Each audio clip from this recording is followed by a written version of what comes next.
పీగన్నవరం నియోజకవర్గంలో బీజేపీ వారు అలాగే మా సోదరులు జనసేన వారు నన్ను అవమానిస్తున్నట్టు అనిపిస్తుందండి.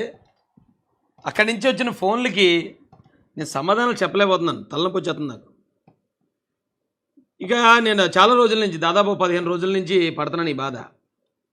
ఏంటి విషయం ఏంటి మీ అందరికీ తెలిసిన విషయమే. చంద్రబాబు నాయుడు గారు నేను అడగలేదు చేయలేదు, కానీ చంద్రబాబు నాయుడు గారు రాజేష్ అనేవాడు అసెంబ్లీలో ఉండాలి, అణగారిన వర్గాల తరపున అక్కడోడు గళం వినిపిస్తాడని ఆయన గొప్ప మనసుతో డైరెక్ట్గా ఆయన ఫస్ట్ లిస్ట్లో అనౌన్స్ చేశాడు పేరు. ఆయన అనౌన్స్ చేసిన దగ్గర నుంచి స్టార్ట్ అయింది. పార్టీలో ఉన్న కొద్దిమంది, జనసేనలో ఉన్న కొద్దిమంది, బీజేపీలో ఉన్న కొద్దిమంది, ఇక ఈ చిన్న చిన్న ఇబ్బందులు, దాన్ని ఏమనాలి, నిరసనలు, ఓకే అవి ఎక్కడన్నా ఉండే అనుకుంటే దాన్ని అలాగే పై స్థాయికి తీసుకెళ్ళిపోయి బ్రాహ్మణులకి హిందువులకి అంటగట్టి చాలా చేశారు రకరకాలుగా. కానీ నేను చెప్పిన ఎక్స్ప్లెనేషను ప్రజలందరికీ అర్థమైంది. బ్రాహ్మణులు కానీ హిందూ సోదరులు కానీ అందరూ అర్థం చేసుకుని అంతా సైలెంట్ అయిపోయింది. సైలెంట్ అయిపోతే బీజేపీ ఆశిస్తుంది పీగన్నవరం సీటు. అసలు బీజేపీ ఆశించడం ఏంటండి? ఇప్పుడు బీజేపీ, టీడీపీ, జనసేన 3 పొత్తులో ఉన్నాం. అధినేత నారా చంద్రబాబు నాయుడు గారు అనౌన్స్ చేసిన సీట్ అది. బీజేపీ ఆశిస్తుందని పేపర్లో రాయటం, టీవీలో చూడటం, ఓకే భరించాను. ఇప్పుడు నిన్న జరిగిందంట మాటలో, ఈరోజు ఈనాడు పేపర్లో అమలాపురం ఏమో టీడీపీకి, పీగన్నవరం జనసేనకి ఇచ్చేసారట అని రాశారు. అక్కడ ఐవీఆర్ఎస్ కాల్స్ వెళ్తున్నాయట. జనసేనకి అభ్యర్థిని పలానా అభ్యర్థిని పెట్టాం, మీరు 1 అయితే 1 నొక్కండి, లేదా 100 నొక్కండి అని. ఏమన్నాకండి, నేను ఒకటి ఇన్ఛార్జ్ అనేవాడిని ఉన్నాను. నన్ను పెట్టిన చంద్రబాబు నాయుడు గారు, బాబు రాయేష్ ఇగో వేరే కారణాలతో మేము ఇలా చేస్తున్నాం, సరేనా నీకు వేరేది మేము ఏర్పాటు చేస్తాం, లేకపోతే నువ్వు పక్కన నీకు ఏం పదవులు అవసరం లేదు కదా, నువ్వు ఎప్పుడు నన్ను పదవులు అడగలేదు కదా, ఇగో నేను తీసేస్తున్నాను అనేదాకా ఉండండి సార్. లేకుండా ఇప్పుడు ఎగ్జాంపుల్ అడుగుతున్నానండి, జనసేన పార్టీకి ఒక నియోజకవర్గం ఇచ్చిన దగ్గర అక్కడ టీడీపీ అభ్యర్థి మీకు కావాలంటే 1 నొక్కండి అని కానీ ఐవీఆర్ఎస్ వెళ్ళింది అనుకోండి, బాధపడమా? అయినా ఇదేంటి, పవన్ కళ్యాణ్ గారు అంటే అంత ఇష్టం నాకు, చిరంజీవి గారు అంటే అంత ఇష్టం. జనసేన పార్టీ కోసం దాదాపు ఇప్పటికి 2.5 సంవత్సరాల నుంచి ఆ పార్టీ కోసం పనిచేస్తున్నాను. అలాంటిది రాజేష్ మాసానికి ఇచ్చిన సీటే జనసేన కోరుతుంది అంటే అది నన్ను అవమానిస్తున్నట్టు అనిపిస్తుందండి. ఎందుకో నాకు అర్థం కావట్లేదు. కానీ అంటే నేను ఏ పదవి ఆశించలేదు, నేను అడగలేదు. ఎందుకంటే అడిగితే ఆ పదవి వాళ్ళు ఇవ్వలేకపోవచ్చు, లేకపోతే ఒక సీట్లు అడిగితే వాళ్ళు ఇవ్వలేకపోవచ్చు. వాళ్ళు ఇవ్వలేకపోయినా నేను ఆ పార్టీలో చేరుతాను ఎలాగా? ఎందుకంటే మాకు అన్యాయం చేసిన జగన్ ఓడించడమే ఇప్పుడు 2024 మా టార్గెట్ కాబట్టి. ఇంకా అలాంటప్పుడు అడగటం ఎందుకు? ఒకవేళ మనకు అర్హత ఉందని భావిస్తే వాళ్ళు ఇస్తారు, ఇవ్వకపోయినా పని చేద్దాం అనుకుని వచ్చాం కదా.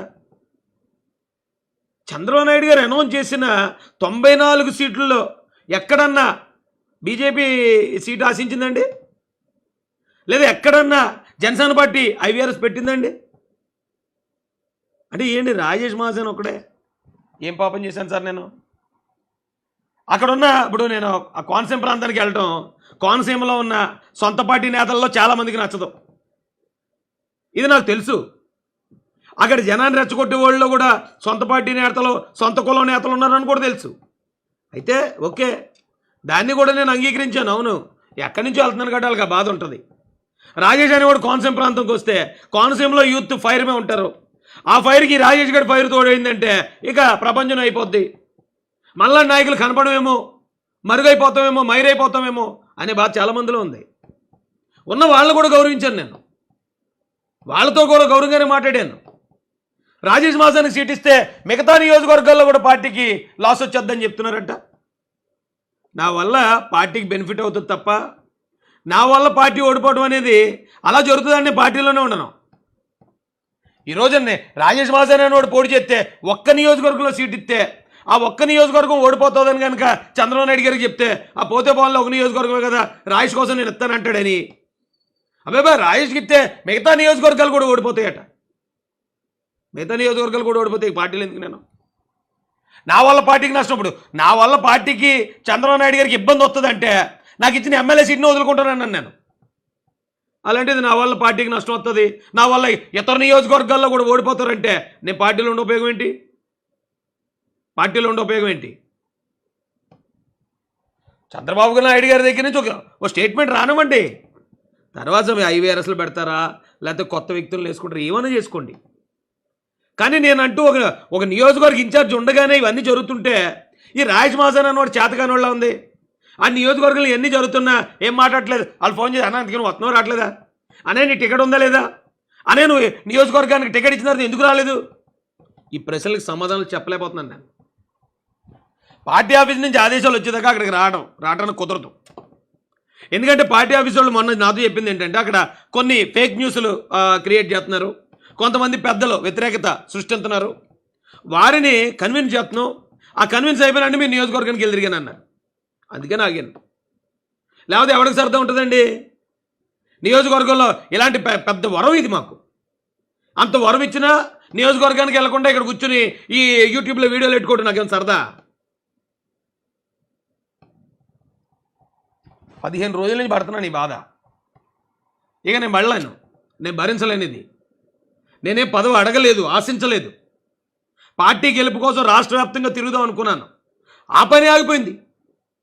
వాళ్ళేమో పొలవమని తప్పుడు ప్రచారాలు చేస్తూ ఉంటే వాళ్ళని తిప్పుకొట్టేవాళ్ళు సోషల్ మీడియాలో. ఈ పని ఆగిపోయింది. నా క్యారెక్టర్ అది కాదు. అయితే లేదు, రాజకీయాల్లో కొన్ని మనం అంగీకరించాలి, అడ్జస్ట్ అవ్వాలి, ఇంకోటి ఏదో చేయాలి, రాజీ పడాలి, ఇవన్నీ అంటారు కదా. సర్లే, ఓకే. మనం అక్కడ ఉండగానే నియోజకవర్గ ఇన్ఛార్జిగా ఉండగానే బీజేపీ అడుగుతుందంట అన్నప్పుడు మామూలుగా ఎవడనైతే ఊరుకోడు, ఏ ఇన్ఛార్జ్ ఊరుకోడు. నేను ఇక్కడ ఇన్ఛార్జిగా ఉండగా ఈ నియోజకవర్గం ఎలాగ అడుగుతారో అని చెప్పి రివర్స్ అయిపోతాడు. అక్కడ ఇన్ఛార్జిగా ఉండగానే మళ్ళీ ఇంకొకరి పేరు ఐవీఆర్ఎస్ రన్ అవుతూ ఉంటే ఎవరు ఊరుకుంటారండి? నిన్న పవన్ కళ్యాణ్ గారిని పిఠాపురంలో అక్కడ కొంతమంది కార్యకర్తలు వ్యతిరేకిస్తే పవన్ కళ్యాణ్ గారిని వెనకేసుకొచ్చాను నేను. ఆయన గెలుపు కోసం పనిచేసేవాడిని నేను. పిఠాపురంలోనే కాదు, ఎక్కడెక్కడ జనసేన పోటీ చేసిందో అక్కడక్కడ ఆ గెలుపు కోసం ప్రత్యేకంగా మాసేన ముద్ర ఉంటుంది. అలాంటి మా పరిస్థితి ఎలా ఉంటే అలాగా? ఇదేంటి మా విషయంలోనే ఏ క్లారిటీ లేకుండా ఇంకా బాబు గారు కానీ లోకేష్ గారు కానీ రాజేష్ నీకు అక్కడ సీట్ లేదు, ఇగో మార్చాల్సి వస్తుందని వారు ఏమి చెప్పలేదు నాతో. ఇంకా ఏమి చెప్పకుండా ఇలా రన్ చేయటం భావ్యం కాదండి అది. ఒకవేళ అలాంటిది ఏదైనా స్టేట్మెంట్ ఉంటే ఓకే, రాజేష్ ఇగో ఇక్కడి నుంచి నేను తప్పుకుంటున్నాను. ఎప్పుడు తప్పుకుంటున్నాను? నా గురించి ఆ హిందూ సంఘాలు, బ్రాహ్మణ సంఘాలు ఇంకా పొలవమని కానీ ఏమైనా ధర్నాలు నిరసనలు చేసేసి ఈ తెలుగుదేశం పార్టీ అంటే హిందువులు వ్యతిరేకని క్రియేట్ చేసేస్తారేమో. అలాంటి పరిస్థితి వస్తే ఖచ్చితంగా నేను నా సీట్ను వదులుకుంటానన్నాను. ఇప్పుడు జరుగుతున్నాయా? వాళ్ళు ఎప్పుడో నా మాటకు సాటిస్ఫై అయ్యారు, నా అపాలజీ స్వీకరించారు. అక్కడ నాకు వ్యతిరేకత లేదు, నియోజకవర్గంలో నాకు వ్యతిరేకత లేదు. ఏమీ లేని దగ్గర అలా సీటు మారిపోతుంది, బీజేపీ తీసుకుంటుంది, ఆ జనసేనకి వెళ్ళిపోయిందంట. ఏంటండి నాకు ఈ టార్చరు?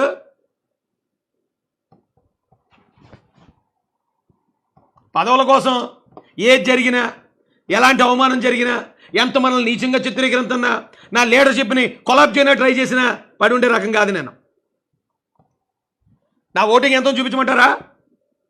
రాజేష్ మహాసేన వల్ల ఎంత ఓటింగ్ పడుతుందో ప్రత్యేకంగా ఒక నెంబర్ చూపించాలంటే చూపిస్తాను. రాజేష్ మహాసేన ఉంటే పార్టీకే డ్యామేజ్ అయిపోద్ది, వేరు నియోజకవర్గాలు ఓడిపోయే పరిస్థితి వస్తుందని క్రియేట్ చేస్తున్నారు కదా. అలాంటి పనికిమాలిన వాళ్ళు అందరూ చంద్రబాబు నాయుడు గారు అరెస్ట్ అయినప్పుడు మంచాల కిందకు దూరేశారు. భువనేశ్వరమ్మను అవమానించినప్పుడు ఒక్క నోరు మెదపలేదు. లోకేష్ గారి గురించి తప్పుడుగా మాట్లాడుతున్నప్పుడు ఒక్కడు బయటలేడు. పార్టీలోకి ఎవడన్నా కొత్తడు జాయిన్ అవ్వాలంటే భయపడే సమయంలో పార్టీలో జాయిన్ అయ్యాం. పార్టీ కోసం మేము చేయాల్సింది అంతా చేసాం, తక్కువ రోజులైనా కానీ. పార్టీ మీద జల్లుతున్న ప్రతి బురదని కడిగాం. చంద్రబాబు నాయుడు గారి మీద చేస్తున్న ప్రతి తప్పుడు ప్రచారాన్ని కడిగాం. ఒక్క నియోజకవర్గం కాదు, 175 నియోజకవర్గాల్లో మా ప్రభావం ఉంది. అయినా మేము ఎప్పుడు జగన్ టార్గెట్ చేసాం తప్ప, ఇక మేము అంతమంది ఉన్నామండి, లేకపోతే మాకు ఇన్ని నియోజకవర్గాల్లో ఉన్నాయి, మాకు ఒక ఆఫీసులు ఓపెన్ చేయాలి, లేదా మాకు ఇంకోటి ఏమైనా కావాలి, మాకు ఆ ఫెసిలిటీస్ కావాలి, మేము ఎప్పుడు ఏం అడగలే. ఎప్పుడు లేదు మాకు ఒక టికెట్ ఇవ్వండి, లేకపోతే మాకు 2 టికెట్లు ఇవ్వండి, ఇది కూడా ఎప్పుడు. అరే ఇంత ఒబీడియంట్గా ఇంత విశ్వాసంగా పనిచేద్దాం, రాష్ట్రాన్ని కాపాడుకుందాం అని మేము పనిచేస్తూ ఉంటే ఇది మమ్మల్ని ఇంత అరెస్ట్ చేస్తున్నారేటండి? కరెక్ట్ కాదు, ఇది పద్ధతి కాదు. ఇమీడియట్గా ఆగాలి. ఇది ఆకపోతే మేము ఆగుతాం. మాకు ఎవరెవరైతే అన్యాయం చేయాలనుకున్నారో వాళ్ళకి వాళ్ళ భాషలోనే సమాధానం చెప్తాం.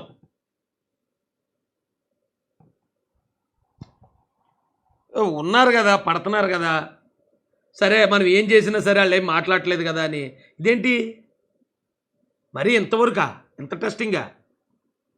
పద్ధతి కాదండి ఇది. ఇది పవన్ కళ్యాణ్ గారికి తెలిసి జరుగుతుంది అంటలే నేను. ఆయనకి ఏమీ తెలీదు. అక్కడ ఎవరెవరు నాయకులు, ఆ లోకల్లో ఉన్నవాడు ఎవడెవడు చక్రం తిప్పుతున్నాడో అన్నీ తెలుసు నాకు. నేను ఒక బాధ్యత గల పార్టీలో ఉన్నాను, బాధ్యత గల నారా చంద్రబాబు నాయుడు గారి దగ్గర ఉన్నాను. కాబట్టి ఎవరన్నా ఏమన్నా నాకు బాధ కలిగించినా, ఎవరన్నా నన్ను అవమానించినా సరే, ఎలక్షన్ అయ్యేదాకా పడదాం. చంద్రబాబు నాయుడు గారు నా సీఎం సీట్లో కూర్చోబెడితే తర్వాత మనకి ఏమున్నా లేకపోయినా పర్లేదు అనుకునే పోతున్నానండి నేను. అంత మాత్రాన మరీ ఇంత ఇలాగా హెరాస్మెంట్ ఇవ్వకూడదు, కరెక్ట్ కాదండి అది. ఆ పీగన్నవరం నియోజకవర్గంలో తెలుగుదేశం కార్యకర్తలు, జనసేన కార్యకర్తలు మొత్తం అందరూ రాయేష్ మాసాన్ని వెనకాల ఉన్నారు. నియోజకవర్గ ప్రజలందరూ కోరుకున్నారు రాయేష్ అని కూడా వస్తే ఈ నియోజకవర్గం బాగుపడుతుంది, ఇక్కడ జరిగిన అక్రమాలు ఆగుతాయని. అరే ఆ నియోజకవర్గంలో వ్యతిరేకత లేదు, అందుకని రాజేష్ మాసానికి సీట్ ఇస్తే చుట్టుపక్కల నియోజకవర్గాలు ఓడిపోతాయా ఏంటి? నేను మా బాబాయ్ని ఎవరు చంపేశాను నేను, లేకపోతే ఏమైనా 1,00,000 కోట్లు దోచేసుకున్నానా, ఎవరన్నా రేపు చేశానా, ఏం చేశానని ఆగిపోతే?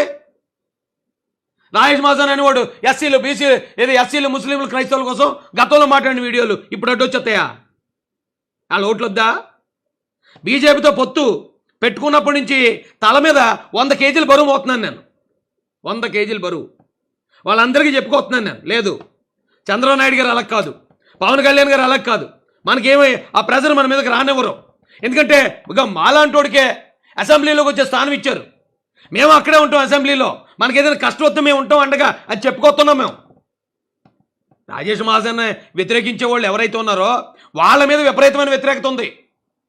ఎవరి మీద లేదు వ్యతిరేకత? నియోజకవర్గంలో 100% అబ్బా శభాషురా బాబు అనే ఆ నాయకుడు ఎవరున్నారో ఒకళ్ళు చూపించండి. ప్రతి ఒక్కడి మీద ఉంటుంది వ్యతిరేకత, ప్రతి ఒక్కడి మీద ఉంటాయి ఆరోపణలు. రాజేష్ మహాజన్ అని వాడు నోటితో మాట్లాడిన మాటలకి పీకలు నరికేసిన వాళ్ళకి లేదు, డెడ్ బాడీ డోర్ డెలివరీ చేసిన వాళ్ళకి లేదు, 1,00,000 కోట్లు దెబ్బేసిన వాళ్ళకి లేదు. వాళ్ళందరూ మంచోళ్ళే. రాజేష్ అని వాడు ఒకడ తేరగ దొరికాడా పడుతున్నాం కదా అని. వద్దండి, ఇలా అడిగి అయితే మేము చేయలేం. పీగన్నవరం నియోజకవర్గంలో నారా చంద్రబాబు నాయుడు గారు ప్రకటించారు కదా, మళ్ళీ ఆయన దగ్గర నుంచి ఒక ప్రకటన వచ్చేదాకా అక్కడ దయచేసి కూటమిలో మిత్రపక్షాలుగా ఉన్న మనం ఒకళ్ళొకరు గౌరవించుకుందామండి. ఎందుకంటే పవన్ కళ్యాణ్ గారన్నా, చిరంజీవి గారన్నా చాలా అభిమానం నాకు. వాళ్ళ మీద ఉన్న అభిమానాన్ని ఈ కింద చేసే ఒకళ్ళిద్దరు చేసే పనుల వల్ల అభిమానం ఏం మాకు దూరం అవుదాం. కానీ నాతో పాటు ఉన్నవాళ్ళు, వాళ్ళు నా కులం వాళ్ళు, నా జాతి వాళ్ళు ఎవరో ఉన్నారు కదా నా వెనకాల, వాళ్ళందరూ ఇంత ఇలాగా ఆలోచించరు. ఇదేంటి మా వాడికి ఇచ్చింది ఒకటే ఒక సీటు, ఆ సీట్లోనే ఇంత రప్చర్ క్రియేట్ చేస్తున్నారు, ఆ సీట్లోనే ఇంత ఇలా క్రియేట్ చేస్తున్నారు. మరి వేరే చోట మరి వీళ్ళ పోటీ చేశారు, మేమంది క్రియేట్ చేయకూడదు అనుకుంటే అదేం పద్ధతిగా లేదండి. నేను ఇప్పటికీ 15 రోజుల నుంచి పడుతున్నాను ఇది. ఎప్పుడు కూడా చెప్పకపోతే ఇంకెలా ఉందంటే అలా ఉందని తేరగా ఉన్నాను నేనేమంత తేరగా ఉండే మనిషిని కాదు. భరించాను. ఇప్పుడు దాకా ఎందుకు భరిస్తున్నానంటే చంద్రబాబు నాయుడు గారి మీద ఉన్న గౌరవం, ఆయన మాకు ఇచ్చిన విలువ, ఆయన మమ్మల్ని అలా కట్టిపాడేశాడు, ఆయన గురించి పడుతున్నాం కానండి. లేకపోతే కరెక్ట్ కాదు ఇది. అర్జెంటుగా ఆగాలి. అవి ఆకపోతే మా నిర్ణయం మేము తీసుకుంటాం. మేము కూడా చేస్తాం అలాంటివి. ఏ నియోజకవర్గంలో ఆ నియోజకవర్గంలో మమ్మల్ని ఎవడెవడైతే ఆ పార్టీ పేరుతోనో లేకపోతే కులం పేరుతోనో వ్యతిరేకించిన వాళ్ళు, ఆ కులం వాళ్ళు ఆ పార్టీ వాళ్ళు వేరే చోట పోటీ చేస్తుంటే మేము వ్యతిరేకించలేమా?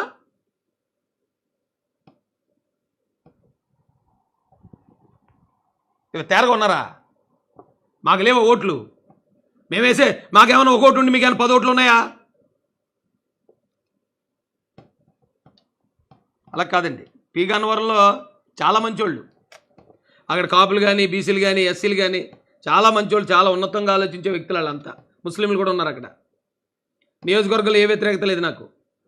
చుట్టుపక్కల నియోజకవర్గాల నుంచి వచ్చి రాజేష్ అనేవాడు కోనసీమ రాకూడదు, ఆడిది ఎక్కడ అంటే ఆడి పౌరుషం కోనసీమ పౌరుషానికి అంటుకోకూడదు, ఆయన ఎలాగన్నా ఆపేయాలి అనే ప్రయత్నాలు ఆపేయాలి. మీరు ఆపేయకపోతే ఏ రివర్స్ గేర్లో వస్తాను నేను.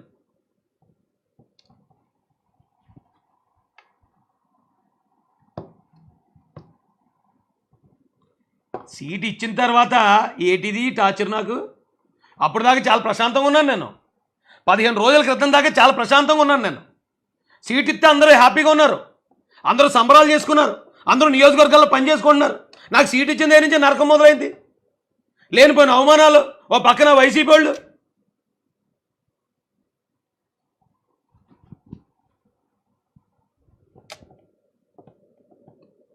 ఇదేం కరెక్ట్గా లేదు. మేము ఒకవేళ ఏ పార్టీలన్నా ఉంటే వీళ్ళ వల్ల పార్టీకి డ్యామేజ్ అవుతుంది, వీళ్ళ వల్ల ఓట్లు డ్యామేజ్ అవుతాయి, వీళ్ళ వల్ల కొన్ని సీట్లు ఇదైపోతాయి అనే కారణంతోనే ఒకవేళ మమ్మల్ని దూరం పెట్టాలనుకుంటే మేమే దూరంగా ఉంటాం అన్ని పార్టీలకి. ఎందుకంటే ఈవేళ మా వల్ల పార్టీకి డ్యామేజ్ అయిన కారణం ఏదైతే ఉందో రేపు వచ్చే 5 సంవత్సరాల తర్వాత మళ్ళీ అదే ఉంటుంది. మళ్ళీ అప్పుడు ఒకవేళ సీట్ ఇచ్చినా మళ్ళీ ఇదే అయ్యే వీడియోలు తీయటం, లేదా ఆడు అక్కడ పోటీ చేస్తే ఉన్న నియోజకవర్గాలన్నీ ఓడిపోతాయండి, ఆడి సీట్ ఇచ్చామంటే మన పార్టీ డ్యామేజ్ అయిపోద్దండి అనే మాటలే చెప్పేవాళ్ళు, ఆ మాటలే నమ్మేవాళ్ళు ఉంటే ఏ పార్టీలో మేము లేపడం మంచిది. ఇదేం కరెక్ట్గా లేదు. వాళ్ళు పొద్దునుంచి నాకు బుర్రతినేస్తున్నారు, నాకు పీకాన్ వరం నుంచి. అన్న ఏంటన్నా నువ్వు క్యాండిడేట్ అన్నారు, నువ్వేమో రేపు ఎల్లుండి వస్తానన్నావు, ఎక్కడ చూస్తేనేమో మళ్ళీ ఇంకొక IVRS రన్ అవుతుంది, నిన్నటిదాకా బీజేపీ వాళ్ళు అన్నారు, ఇప్పుడేమో జనసేన వాళ్ళు అంటున్నారు. ఏంటంటే ఏం చెప్పాలండి నేను సమాధానం? నాకైతే చంద్రబాబు నాయుడు గారు, లోకేష్ గారు చెప్పలేదు. వారి దగ్గర నుంచి నాకు వచ్చిన తర్వాతే అప్పుడు ఓకే నేను రావట్లేదు, సరే వేరే కారణాలతో వేరే వాళ్ళు వస్తారని చెప్పడానికి ఉంటుంది. ఇంతలాగా అవమానించకూడదు మనుషుల్ని, అది కూడా అభిమానించే వాళ్ళని. జనసేన గురించి కొన్ని లక్షల మందికి ప్రమోట్ చేసి ఉంటాను నేను. బీజేపీ గురించి అయితే నేను ఎప్పుడు చేయలేదు. ఇప్పుడు కూడా పొత్తు అనగానే నేను జనసేన టీడీపీ అంటున్నాను, కానీ బీజేపీ అనలేను నేను. వాళ్ళు ఎలాగైతే రాజేష్ మాసాన్ని వ్యతిరేకించారో నాకు కూడా వ్యతిరేకత ఉంటుందో వాళ్ళ మీద. వాళ్ళు నేను మోయలేను. ఒకవేళ రేపు ఎక్కడికైనా వెళ్ళి ప్రచారం చేయాలన్నా 2 జెండాలు పట్టుకుంటాను, కానీ 3 జెండా పట్టుకోలేను. గతంలో కూడా నేను బీజేపీ మీద చేసిన ఫైట్నే అది హిందువుల మీద చేశాను అన్నట్టు క్రియేట్ చేశారని నడిపించారు. అది ఓన్లీ బీజేపీ వాళ్ళు అంటలే, అది తెలుగుదేశం పార్టీలో ఉన్న సొంత నాయకులు కూడా ఉన్నారు అందులో. నేనేం చేతగా కూరుకుంటున్నానా? అరే మీరు చేస్తున్నారు ప్రయత్నాలు, నేను కూడా తిరిగి చేశాను అనుకో పార్టీ ఇబ్బంది పడుతుంది, పార్టీకి అవమానం, పెద్ద ఆయనకు అవమానం అది అనేమో నేను ఎక్కడెక్కడ తగ్గించుకొని వస్తా ఉంటే ఏదో డ్రామాలో సినిమాల్లో లాగా అటాకులు చేయించేసుకోవటాలు అవన్నీ తెలియకుండా వచ్చాను నేను. నెక్కర్లు వేసుకున్నప్పుడు చూశాను ఇలాంటి అన్నీ. ఎవడన్నా ఉంటే డైరెక్ట్ పబ్లిక్ ఒకడన్నా వ్యతిరేకించాడు ఇప్పుడు దాకా? వెళ్ళిపోయి చెవుల్లో గుసగుసలాడటం కాదు, పబ్లిక్ ఒక ప్రెస్ మీట్ పెట్టి చెప్పండి రాజేష్ మాసాన్ వల్ల పలానా నియోజకవర్గాలు ఓడిపోతాయి. నిజంగా రాజేష్ మాసాన్ వల్ల ఓడిపోతాయా, లేకపోతే రాజేష్ మాసాన్ వల్ల అక్కడ ఎంత ఓటింగ్ ఉందని చూపిస్తాను.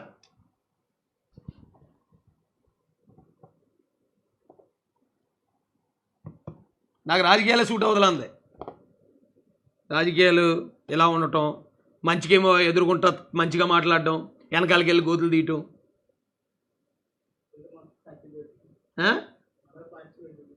బే ఇలా సూటబుల్ కాదేమో అండి మేము. అప్పుడు ఎప్పుడో ఉన్న వీడియోలు తెచ్చేయటం, దాని గురించి మళ్ళీ జనాలు రెచ్చగొట్టడం. ఇటు దళితులేపు, క్రైస్తవులేపు, ముస్లింలేపు మాట్లాడానంటే అదే నాటి నేను చేసిన నేరం. ఏమంటే వాళ్ళ మీద దాడి జరిగితే వాళ్ళు ఏపు మాట్లాడొద్దా? ఒకవేళ రేపు పొద్దున్న నేను గన్నవరం వస్తాను, బీసీ సోదరుడి మీద దాడి జరుగుతుంది, నిలబడతాను అడ్డంగా. ఓ కాపు సోదరుడి మీద దాడి జరుగుతుంది, అక్కడ నిలబడతాను. ఎవరికి అన్యాయం జరిగితే వాళ్ళు వైపు నిలబడ్డాను ఇప్పుడు దాకా. దాన్ని నేరంగా చూపించటం ఏంటండి ఇది? ఆ నేరాన్ని చూపించి ఇంత గొప్ప అవకాశం మాకు వస్తే అవకాశాన్ని దూరం చేయటం. చాలామంది రాజేష్ మాసానికి సీటు తీయించేస్తాం, వెనకలాగేస్తాం ఇలా చెప్పుకోతున్నారు. రే పైకి ఎక్కేవాడిని కాలు అట్టుకొని లాగేయడం ఈజీయే, పైకి ఎక్కడానికి ప్రయత్నించడమే కష్టం. అర్థమైందా? రాజేష్ మాసాన్ అనేవాడు భారతదేశంలోనే అత్యుత్తమ స్థానమైన శాసనసభ సభ్యత్వానికి, అభ్యర్థిత్వానికి సెలెక్ట్ అయ్యే అర్హతలు సంపాదించాడు. అలా మనం కూడా ఎలా సంపాదించాలో ఆలోచించండి. అంతేగాని ఆడిని కిందకి లాగేద్దాం, ఆడిని కూడా మనకలా ప్లాట్ఫామ్ మీద తీసుకొచ్చేద్దాం. ఇవాళ తీసుకురాగలుగుతారు, రేపు తీసుకురాగలుగుతారు, కానీ అర్హత ఉన్నవాడిని ఎప్పుడు ఆపలేరు. రాజేష్ మహాజన్ చేతగాక ఊరుకోలే, సెలెక్ట్ అయ్యే అర్హత నాకుంది, సెలెక్ట్ అయ్యాను నేను. కానీ అర్హత నుంచి బలంగా లాగబడుతున్నాను వెనక్కి, వందల శక్తులు లాగుతున్నాయి వెనక్కి. తెలుగుదేశం పార్టీ మనుషులకి ఇచ్చే విలువ నెక్స్ట్ లెవెల్. అది కేవలం దానివల్ల ఇప్పుడు దాకా ఎంతమంది ఎన్ని అవమానించినా, ఎన్ని ఎటకారాలు ఆడినా, ఎన్ని రకాలుగా మాట్లాడి మా మీద చాడీలు చెప్తున్నా ఎక్కడికక్కడే నేను కవర్ చేసుకుంటూ రాజీ పడుతూ వస్తున్నాను. కానీ ఇక దానికన్నా ఒక హద్దు ఉంటుంది కదండి. నేను బాధతో మాట్లాడుతున్నాను, ఎవరి మీద కోపంతో మాట్లాడలే. నిన్న మొన్న అంతకుముందు నేను నెమ్మదిగా మాట్లాడేది. ఎందుకంటే ఒకవేళ గబుక్కుమని కోపపడితే అది ఏమన్నా కోపంగా వేరే వాళ్ళు కూడా అదే మా అమ్మాయి కోపపడ్డాడని కానీ ఫీల్ అవుతారేమో అని. కానీ ఎన్ని ఊర్చుకోలేండి. ఏం కరెక్ట్గా లేదండి బాబు. ఈ రాజకీయాలకు మేమేం సూట్ అయ్యేలేం.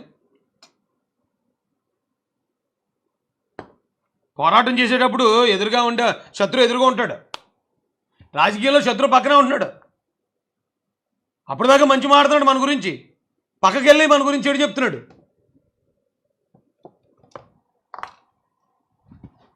చూస్తానండి.